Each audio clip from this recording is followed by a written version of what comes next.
lẹ́yìn òjì mo kí gbogbo yín káàbọ̀ sí orí ìkànnì Orísun Light. Mo kí yín pé ẹ káàárọ̀, ẹ káàsán, ẹ káalẹ́ ní gbogbo tẹ́ bá tẹ́ láǹfààní láti máa wo ìkànnì Orísun Light. Àjíjẹ ara yóò máa jẹun, Ọlọ́run ní fẹ́ ṣọṣẹ́ gbogbo wa. Ojú tẹ̀ fún wò wá àti títẹ̀ fún wò wá kò sì ní fọlá ṣe ẹ ṣeun. Orísun Light TV #1 Islamic channel jẹ́ ìkànnì tí ó wà fún oríṣiríṣi wáàsí àti ọ̀rọ̀ ẹ̀sìn látọ̀dọ̀ ọ̀pọ̀lọpọ̀ àwọn àfáà ńláńlá jàǹkàjàǹkà tí wọ́n mọ̀ máa ṣàlàyé ọ̀rọ̀ nípa ẹ̀sìn wa. Ní báyìí, ẹ bá mi subscribe sórí Orísun Light TV kí ẹ̀yin máa jẹ́ ọ̀pọ̀lọpọ̀ gbádùn àwọn fídíò táwọn fi síbẹ̀ lónìí ọ̀rọ̀. Ẹ bá mi like kí ẹ sì bá mi subscribe, ẹ bá mi share kí ẹ bá mi comment sórí àwọn fídíò ìṣẹ̀lẹ̀ ẹ̀kẹ́ ti sí. Gbogbo ẹ̀yin àfáà tẹ́ ń bẹ nísàlẹ̀ ọ̀rọ̀ tí ń lọ lórí afẹ́fẹ́ tí ń mú kàkàkí kọjú sí bàbá Olówó Ọ̀fà, ẹ pe àrò àtọ̀dọ̀fin inú yín. Mi ò mọ kàkàkí rí o, èmi òye ṣe wá jẹ́sìkò ilẹ̀ mọ kàkàkí rí. Ẹ ṣe sùúrù o, kàkàkí kọjá ntí bàbá wa Akeugba Gold làwọn ò mọ̀, àwọn ò mọ̀ kankan pa ẹ̀ tá a sì gbàgbọ́ ọkọjá o. Òdodo tí ń bẹ́ẹ̀ ni mo ń sọ fún yín yẹn o, pẹ̀yìn lè ránṣẹ́ àmọ́ pé ẹ̀ mọ̀ kankan pa bí tí ń faṣọ bàbá Olówó Ọ̀fà yá. Ọlọ́run ló ní kí bàbá yẹn ó láṣọ gidi tó pọ̀ nílé, kéèyàn máa pèèyàn bandit, òun ní sponsor àwọn bandit wọlé nítorí pé Gumi wá sílẹ̀ Yorùbá.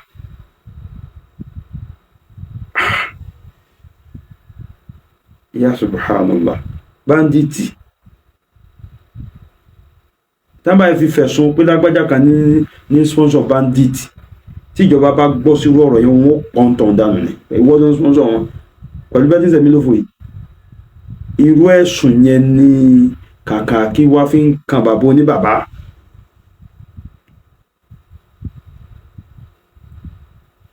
Bàbá tí àsìkí rẹ̀ sàn kan gbogbo ẹ̀yin tẹ́ ń bẹ sálẹ̀ ọ̀rọ̀ yìí. Ọ̀kan lọmọ jẹ́nu àsìkí ẹ̀, àfáà àgbà Sheikh Taofeek Akeugba Gold wọ́n jẹ́nu àsìkí bàbá olówó yìí. Àfáà Saheed Shittu ó jèrè inú àsìkí bàbá olówó yìí. Tọ́ gbogbo èmi ìmọ̀ àwọn àfáà mi, gbogbo àfáà lọ́gọ́rọ̀ àfáà, ẹni tó lè sọ àtẹni tí ò lè sọ, èèkàn àwa yìí wọ́n fún wa ní owó àfi tún mọ́sálásí wa sí. Ká wá nírú ẹni tí ń ṣàǹfààní fẹ́sìn báwọn, tí ń ṣàǹfààní fáfẹ́ ẹ̀sìn, ìní Kàkàkí bọ́ sí gbangba sórí afẹ́fẹ́ tí ń pè ní ẹni tí ń sponsor bandit.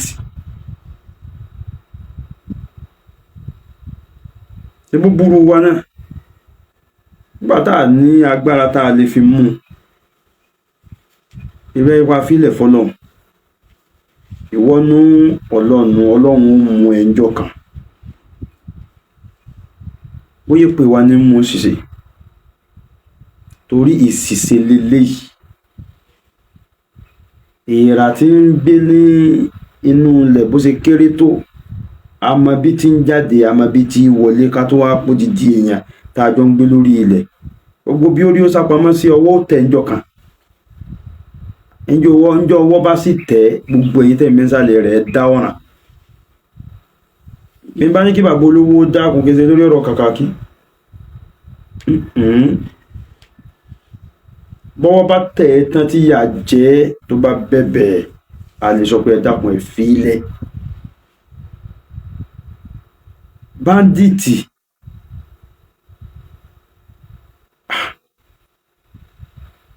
ọ̀rọ̀ yẹn burú. Kí bàbá wa Akeugba Gold wá láwọn ò mọ̀ nípa ọ̀rọ̀ tí ń sọ ó léwu mọ̀ nípa kíni bí tí ń sọ̀rọ̀.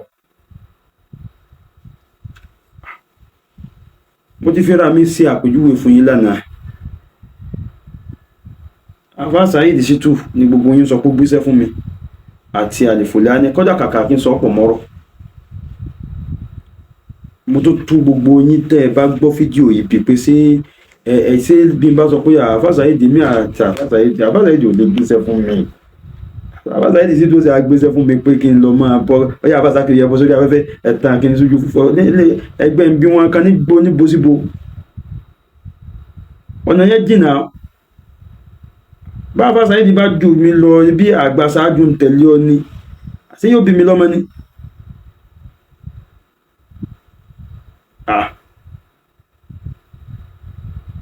ní wàá máa dá dúró mi láàmú pé yá bọ́ sórí afẹ́fẹ́ ní ìtí ní gba mọ́tò lọ́wọ́ ẹ̀ kí mi ní mo fi ṣẹ̀ṣẹ̀ rìn. but tí n bá sọ ọ́ bẹ́ẹ̀ ṣe é gbà ní gbà. tí n bá ní Fúlàní Alifulani ò rán mi iṣẹ́ ṣe é gbà ní gbà. bẹ́ẹ̀ ni ọ̀rọ̀ kàkà kí o ṣe sí gbà pé máa ń pa ẹ̀.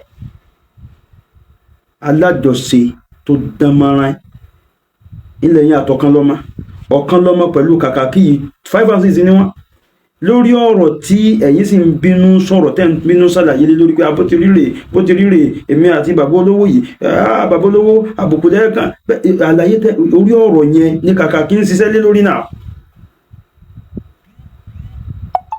kò sí dọ́kàn mi pẹ̀lú pé ẹnìkan jàre àbẹ́nìkan jẹ̀bi. ẹ yé da àlàáfíà ìlú láàmú ẹni tó kàn wá. ẹ yé da àlàáfíà ìsìláàmù.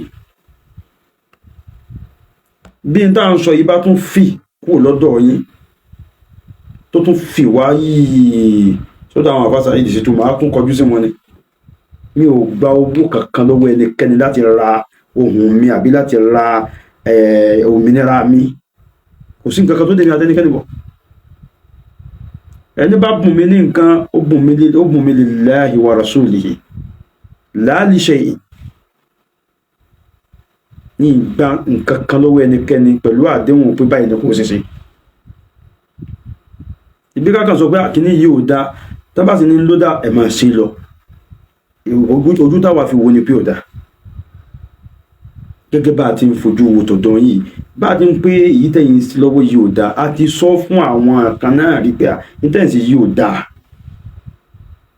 ẹ ṣe sùúrù lórí ẹ̀. Àfáà wa kí o gba God ẹ pé ọ̀kan lọ́mọ lẹ́ẹ̀kan sí tuntun sọ ẹ pé ọ̀kan lọ́mọ ẹ jọ sọ̀rọ̀ láàrin ara yín. sẹ́ẹ̀dí bọ́rọ̀ yìí bí ọ̀rọ̀ bá dákẹ́ látọ̀dọ̀ yín tẹ́nìkan kan ò gbọ́ nǹkan kan mọ́ látọ̀dọ̀ yín yóò rẹ sọ̀rọ̀ tí bá ń bẹ nínú fíríkọ̀ kejì láti máa sọ̀rọ̀. ẹpa náà àdánwò tó jẹ́ náà tẹ̀ tí ń bẹ láàrin wa yìí ká lè ráyè sọ̀rẹ́ tí ó mú dàgbàsókè bẹ́sìn tí ó mú dàgbàsókè bá wa náà. àǹfààní ń bẹ látọ̀dọ̀ ọrú yín tó yẹ ká jẹ. àǹfààní ń bẹ kọ́dọ̀ ọ̀kan lọ́mọ. àǹfààní ń bẹ lọ́dọ̀ ọrú rẹ̀ tí a lè jọ jẹ láàrin ara wa.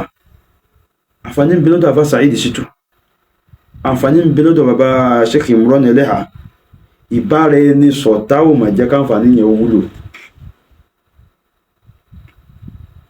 àwọn aláṣìkí àwọn tó lọ́n kú ní lọ́wọ́ tó lọ́n fi sálágbára ayé wọ́n ìfẹ́ bá àfáà sí.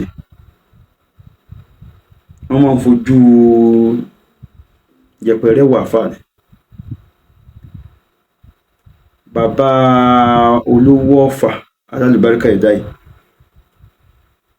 lẹ́yìn tiẹ̀ tí wọ́n fara lẹ̀ pé ẹ̀yin àfáà ìmọ̀ fi bágbára mi bá ṣe máa olówó mélòó lẹ tún rí tí ń ṣe bíi tiwọn ní kàkà kí wá bọ́ sí gbangba.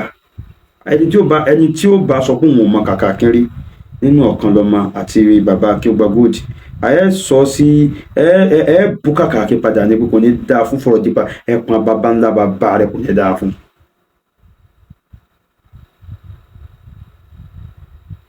ẹ yẹpẹrẹ rẹ tẹ́ sọ ọ̀rọ̀ burúkú padà sóun náà ni pé ìmọ̀ rí pẹ̀lú ahọ́n lásán àtọ́sọ́tà àtúbí tí bóun ti ń sọ̀rọ̀ yìí ó lé o. Gbogbo bí ẹ bá ti rí kàkàkí ẹ̀yin tẹ́ bá dáa mà ẹ mú un mọ́lẹ̀ pẹ̀lú ìyọ̀ǹda ọlọ́run ọba. Ọlọ́run ò ní jí ó bọ́ o, ẹ mú un lágbára ọlọ́run àlùbáríkà al-Qur'anul Azim.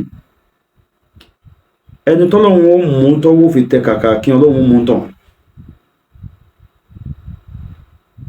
Òun ò mọ̀ yẹn pọ́nlé àfi kó yẹpẹrẹ èèyàn.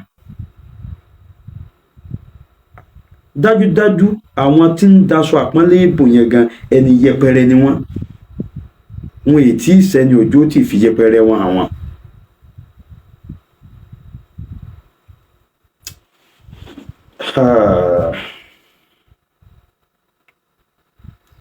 Ẹni tá a la fẹ́ tò ní dákẹ́, ẹni tó síwájú ó ti lọ. Fọ̀rọ̀ bàbá ẹni tí bá ń lépa rẹ̀ àbùkù ní ó kàn. Ńlọrọ̀ bàbá olówó, bàbá ọ̀fà. Ọlọ́run ti dá bàbá náà lọ́lá. Gbogbo jákujàku tí kàkàkí ń sọ kò lè kó àbùkù bá bàbá yìí. Lẹ́ẹ̀kan sí mò ń gba ẹnu gbogbo àáfàá fi bá bàbá sọ̀rọ̀. Bàbá ẹ má bínú o, àbùkù ní kan láyín o, kò ní kan ẹbí yín o. Ìyá wa Queen ẹ ní ráre àlùbáríkà àwọn ẹni rí wájú ọlọ́run ọba. Ọmọ Ọlálọmí mo bẹ̀ yín ẹ má bínú. Àbí ìṣújó kọ fi èdè nù. Ẹ̀yin ni ọmọ ire ni láfàkálẹ̀. Bàrà ni láyé kiri kánú oko. Ọkà ni lákànrún kànrún. Ìbáṣojú olóko bá là wọ́n. Bàbá ọ̀fà ẹ̀yin lọmọ gúnugún tí mo rí tí mo dásà kẹrù. Àkàlà tí mo rí tí mo dásà kẹ̀m̀bẹ̀kù. Ẹ̀yin ni ọmọ ọ̀kín ọlọ́fà àbìdíyá ọmọ ẹni. Dákun fi èdè nù bàbá. Àbùkù ní kan yín kò ní kan láyín o. Ọsàn tó bá pọ́n láyé ìsọ̀kúta mọ́ o. Àbùkù ní kan yín. Ẹ lò dalẹ̀ yóò tún mọ́jú. Salatu ala nabiyil karim.